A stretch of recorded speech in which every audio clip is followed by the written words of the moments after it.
Hello, so today I'm going to be suggesting 3 non-reroll and 3 reroll comps that can get you started in set 14. These are some comps that I think are pretty good and pretty easy to play currently, and I'm going to give you like a little bit of the criteria on when the comps are particularly good or when you might excel with them.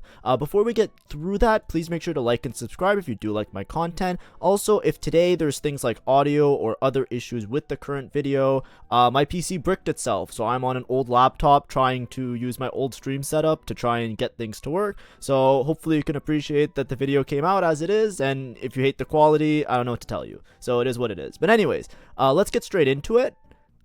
The first comp that I want to talk about is Marksmans and Vanguards. So Marksman and Vanguard has a really good synergy because you have this little trifecta of units right here where you have Silas and Leona that share the Vanguard synergy for the front line, and then you have Xayah in the back line. So this is a pretty common comp. I expect a lot of people to play around it because it's very easy to play. You basically just play around Xayah and this Vanguard synergy. It also has different variations. So in this case, I'm showing you 4 Marksman and 4 Vanguard. Marksmans basically gain a bunch of AD. That's like their main thing. So they work really well with AD items. Then Vanguard is one of the stronger frontline traits that I think a lot of the comps that are performing well are ones that are utilizing Vanguards to compose most of that frontline. You could obviously play 6 Vanguard by dropping 2 of the Marksman units. So here I'll just add in 2 more Vanguards, and you can drop Jinx and Jhin here. But a lot of times this is a little bit of overkill. Unless you're carrying Aphelios primary, I feel like you're better off just getting a little bit of a mixture of 4 Marksman and 4 Vanguard. Now, of course, you could alternate that, like depending on your lobby. If you feel like your front line's dying too fast, you can play towards 6 Vanguard. That's what makes this comp really nice, because you have different things that you can stabilize around that gives you a lot of ability to stabilize. However, the thing is, it's a little bit expensive, so primarily you want to have Leona 2-star as your frontline unit, and then Xayah often is doing majority of the damage. Aphelios usually can out DPS Xayah if Aphelios gets to ramp up his Guinsoo a lot. So a lot of times you're primarily looking for a Xayah.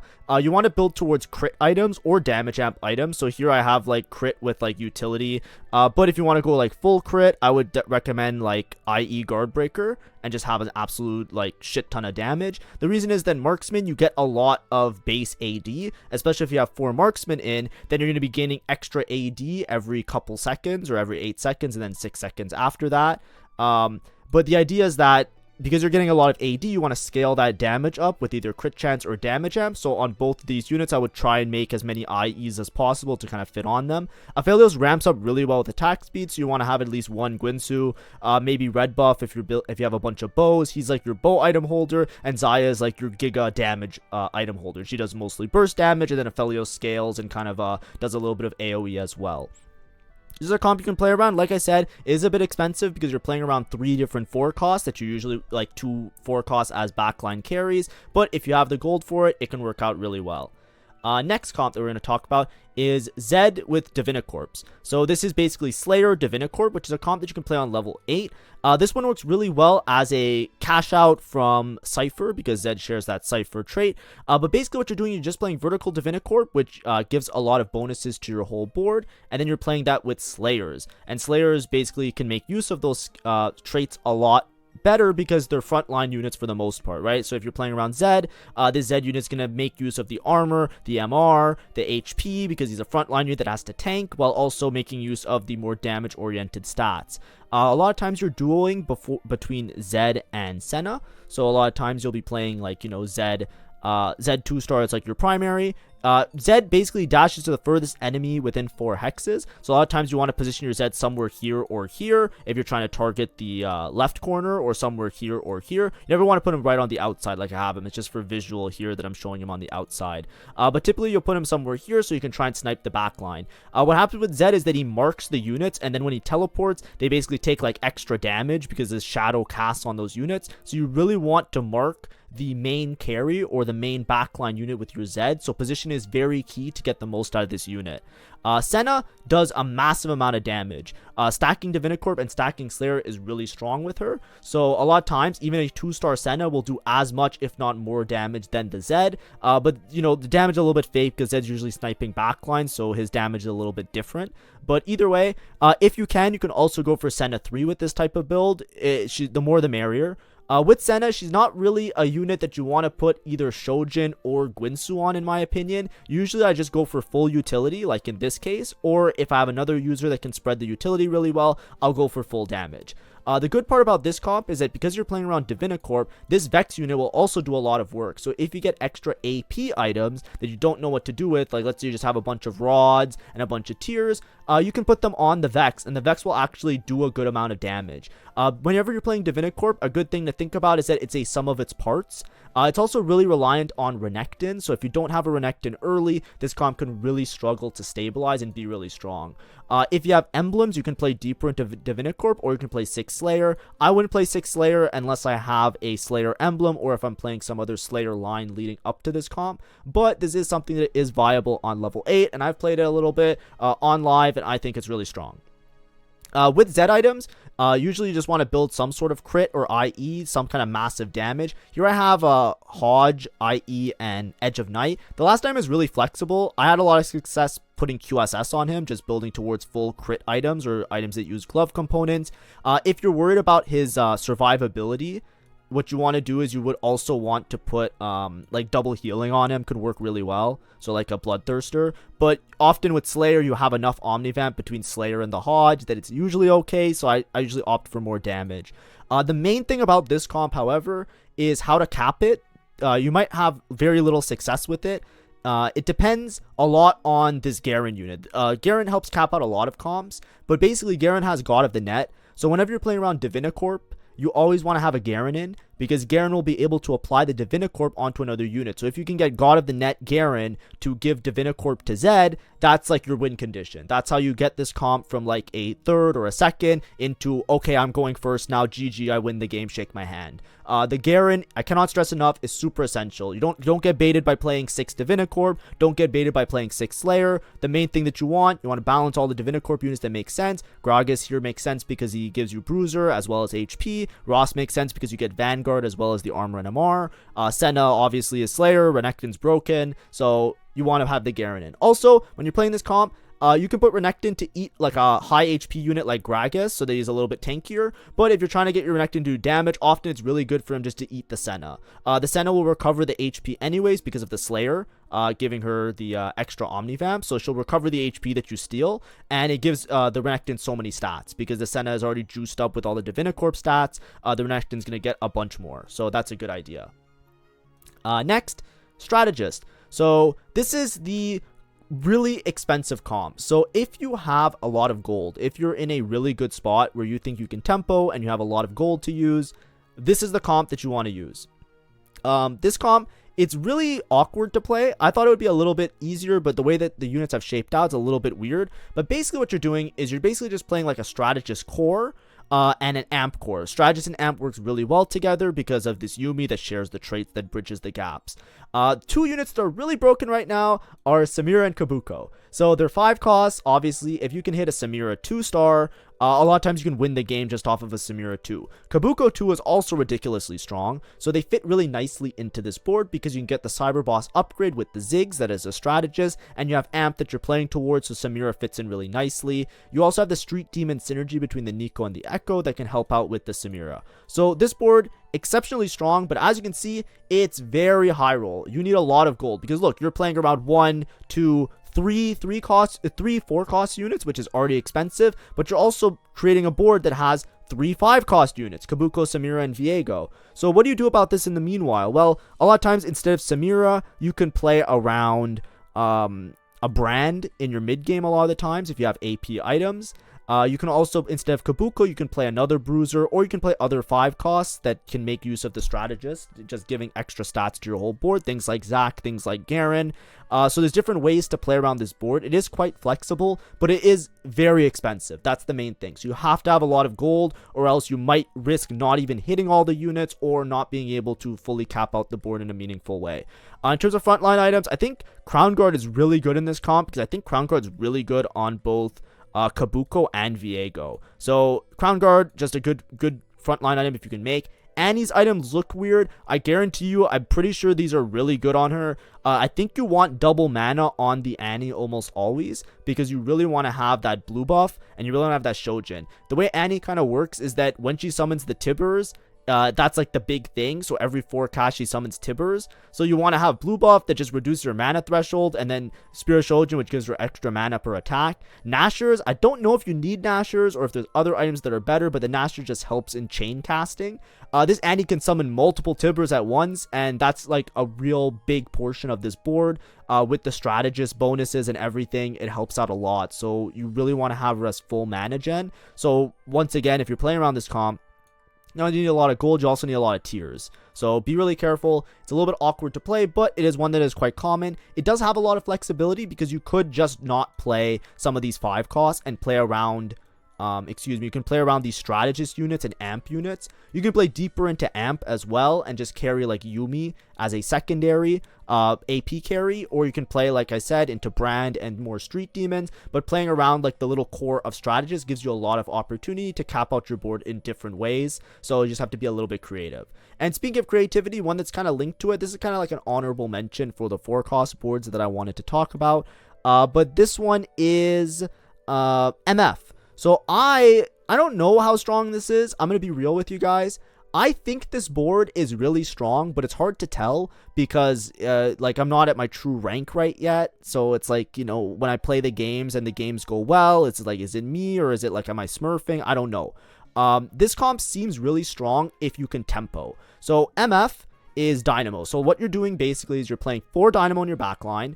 Jin and Elise give Sundering and Shred, which is really beneficial for your team. So it's really efficient on utility items, right? Like you don't have to make the utility items until a lot later, so you can focus on like pure damage because you have a little bit of Sundering and a little bit of Shred just built in with the backline units. That helps out a lot because it gives you really good ability to itemize your backline carries in meaningful ways. So here with Misfortune, I put Shojin. I think it helps her to cast. Even with 4 Dynamo, I feel like she doesn't cast enough. And when she casts, she does insane damage. So you're playing Misfortune as your primary carry. I like IE, so if I'm building towards crit, something that gives damage amp to also multiply that damage is Guardbreaker. Gives some damage amp as well as gives crit chance because it's made with a glove. So IE Guardbreaker, really good pairing. And then Shojin to help her to cast. Aurora, I like Adaptive Helm on her. I think it works really nicely with the Dynamo trait because the Adaptive Helm basically synchronizes at the same mana generation times. Like every 3 seconds you gain mana. So I like just stacking her with as much AP as possible because she actually does insane damage. You also don't even need a mana item on her. I've built her like this before with a Jewel Gauntlet. Basically, this Aurora unit, if you get Aurora 2, absolutely deletes the board. Now, one thing that I was saying about this board is that it's really efficient, right? If you look at the board, we're basically just playing a front line that supports the MF with 3 Syndicate.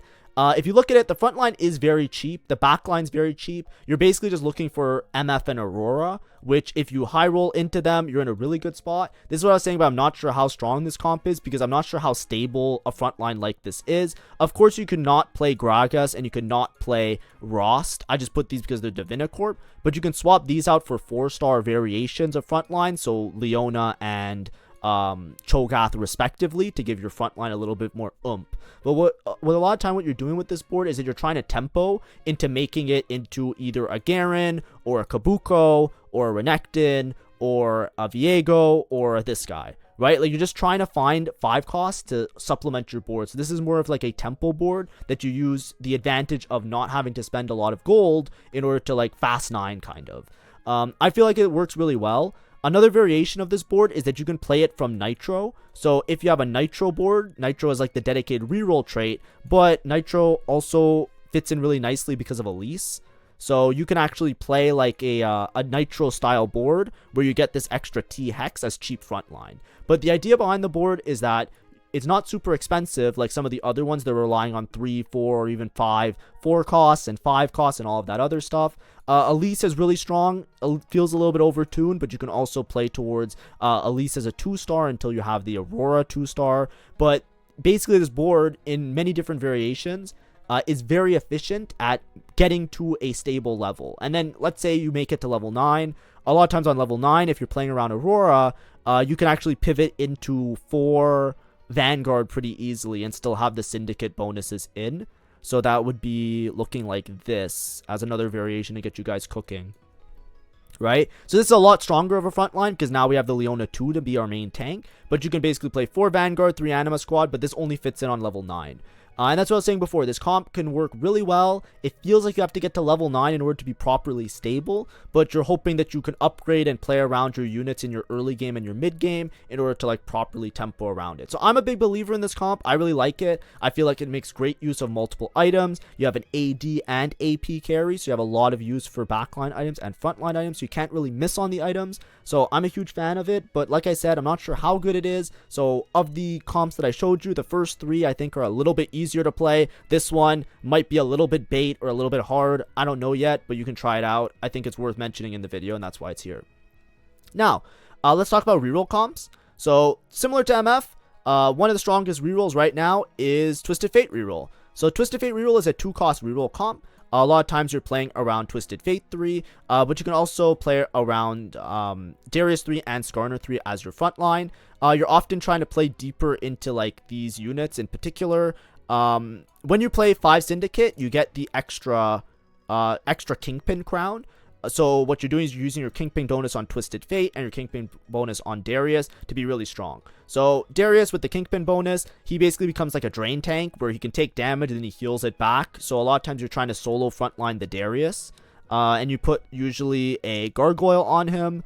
But a lot of times you're just building towards as much frontline as possible, like frontline items. So Gargoyle, you know, if you have the opportunity to, you can make, like, you know, what's it called? Dragon Claw, Bramble instead, right? Instead of 2 Gargoyles, I think it would be better to make Bramble, like, you just want Giga resistances. You want this Darius to be unkillable. That's the idea. Skarner can help out in being your frontline because you're rolling efficiently on level 6 for many 2 costs. You can also go for Kog'Maw 3-star, but that's really irrelevant. Twisted Fate, you need a Guinsoo. If you read Twisted Fate's ability, it is fucking broken. Gain 2 ability power each attack. This guy just wants to auto attack. All you care about is him auto attacking, and at one point he's going to be dropping nukes. So you want him to have a Guinsoo. Ideally you have 2 Guinsoo. Gunblade's good because it just helps your front line sustain. You want to stall out until the Twisted Fate is one-shotting everybody, because at one point he's just going to shoot his cards out when he does his cast, and everybody's going to die. So this comp, it's egregious, it's really strong.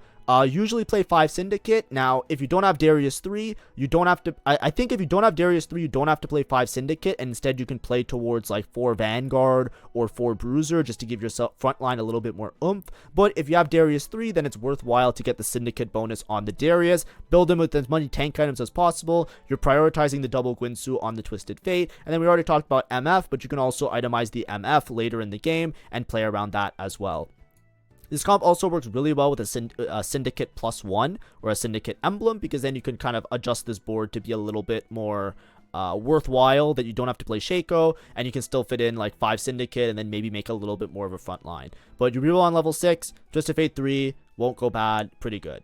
Next, Nitro. So Nitro, you really have to have a good opener for it. The way Nitro works is for the Nitro units and the amount of star levels that they have, they will slowly upgrade this extra unit on your board until it turns into a T-Hex. So the T-Hex is really strong. This is your main win con. So a lot of times you're trying to go for 3-star everybody. It works really well with certain reroll augments, right? Ones that will help you to hit the entire board. Things like Starry Night are good ideas here. When you star up your Nitro units, they will give more Chrome to the T-Hex, which will make the T-Hex happen eventually, right? If you don't get the T-Hex in the game, you will fall off dramatically, and you'll have a really hard time top 4ing with this comp. Rerolls aren't in the greatest spot right now. I think besides the Twisted Fate reroll, all the other rerolls are kind of iffy. So I wouldn't necessarily angle myself towards this. I think you're better off like playing Nitro tempo into MF and just like pivoting into a full Dynamo board later on, and then just go fast 9 off of it. I think that's a little bit better. But, you know, if you're a reroll person, you really want to have the comfort of playing reroll. Shyvana is your main tank. Shyvana does a shit ton of damage, and you can build it with a lot of different items. Here I just put a Spark on her because I think it does really well with her. But a lot of times just like AP frontline items are going to be good for her. So things like your Crown Guards, your Adaptive Helms, things like that are going to work out really nicely. Nidalee can do a lot of damage, but usually if you're playing Nidalee reroll, then you want to play a variation of this which is more amp focused, which isn't as good in my opinion. But usually don't worry about itemizing Kindred. Your main carry is usually going to be Jhin. Ideally, you have an exotech item that works well with the Jin just for item economy. And a lot of times, Elise feels really strong. So you can often just carry a Jin with your AD items and Elise with AP items. And then once you get your T-Hex, you're usually stable enough to get a top 4. If you don't get the T-Hex, you're probably going bot 4. That's kind of how this comp works. So you really want to play it from a spot where you have a lot of these Nitro units early in the game. Because if you're trying to play this in your mid game, or if you're trying to play it like late into stage 2, or you're trying to hard force it from a spot where you don't start the game off with 3 or 4 Nitro, it's not going to go well. You're not going to do well. You are going to bot 4. I'll say it one more time. You need this T-Hex or else you will bot 4. The only time I would play this comp from like a 0 opener is with that one particular augment. I don't know what it's called. I'll see if I can find it right now. I'm sorry. Different computer. Everything's messed up. I don't have my tabs. I don't have anything ready. I had to redo all my stuff. Let's see if I can find it. It's the one that gives you the turret. This one. Oh no, not this one. This is just the trait. We're looking for the augment that gives you the turret. Yes, this one. Spare parts. If you have spare parts, this spare parts is busted. So this is a really good opportunity. This is a good enabler for Nitro.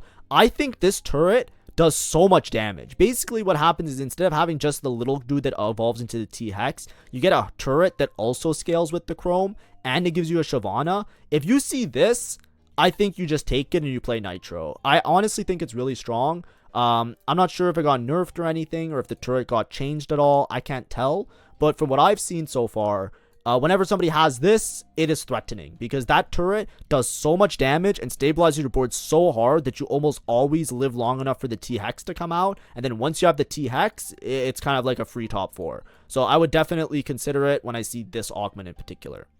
Lastly, for the rerollers is the Veigar reroller. Veigar, however you want to say it. I'm going to say Veigar because that's how it says it on Google. If you don't believe me, Google how to pronounce Veigar, and the first thing that will happen is they will play you an audio sample that says Veigar. So that's how I learned how to say it. I'm getting it out of the way now. Also, I've stopped reading comments because obviously my computer fried, so like I can't even access the comments anymore. So, you know, if you guys hate it for it, then just unsub. I don't know what to tell you. But typically when you're playing this comp, you want to play Bastion, and it's really high roll because you want to hit everything, but then also be able to make it to 4 Cyber Boss. Kabuko is really high roll. A lot of people want to play Kabuko. If you're ever looking for like a +1 to play, Kabuko works really well because he's just a really hard to deal with frontline unit, and honestly, he feels a little bit overtuned as a 5 cost right now. But I digress. Usually what you're doing is you're trying to main tank Shyvana here. And then your Veigar, you usually want him to have blue buff and Nashers. That usually helps him to cast really effectively. Veigar is very counter matchup. I don't know how to describe it. It's like basically if he has a higher star level, he does more damage. So this comp is really good if nobody is rerolling or nobody has a 3-star. But if everybody is rerolling and has a 3-star, then this comp kind of sucks and it loses a lot of its competitive edge. So I would only play this. But then, like, you know, it's kind of weird because if you're playing this when you're the only reroller or you're one of the few rerollers, then it's going to be harder to hit the Veigar. So I would be very careful playing this. This wouldn't be my first pick of a comp to play. I would normally just play towards, like, one of the other 4-cost AP lines. But if you can, or if you have a good spot for it, it slaps. It's really strong if you can get to a point where you actually get 4 Cyber Boss in. So you're going to be rolling on level 6, go for Shyvana 3, pick up Poppy along the way because it doesn't hurt to have an extra 3-star front line, and then Veigar 3-star. This will carry you usually for most of the game, and then you can start pushing levels, get your other Cyber Boss units in, and that should help you out a lot. In order to cap out this board, you basically just want to play legendaries after you have your 4 Bastion and your Veigar. You could play around 6 Bastion until you have the 4 Cyber Boss, because 3 Cyber Boss is kind of like whatever, but this is usually what I would aim towards if I was playing it. So anyways, those are the comps. That's a little intro video. Sorry the video seems kind of rushed, a little bit scuffed. I wanted it to be a really good video, but like we literally had a power failure today. My stream broke. Then I rebooted my stream. I finished the game that I lost because of the power failure. Then after the stream ended, I was trying to edit the video and another power failure. And it broke my power supply on my PC. So I'm shopping for a power supply. I'm using an old laptop. I tried my best. I plugged in my mic. Hopefully it works. Hopefully it's not staticky. Hopefully that helped you. Get you started a little bit. Have fun. Try out set 14. Enjoy. And I'll see you guys as soon as I can fix my PC, because I'm probably not going to be streaming or doing many high quality videos until I get the rig set back up. So thanks for watching. Have a great day and see ya. Bye bye.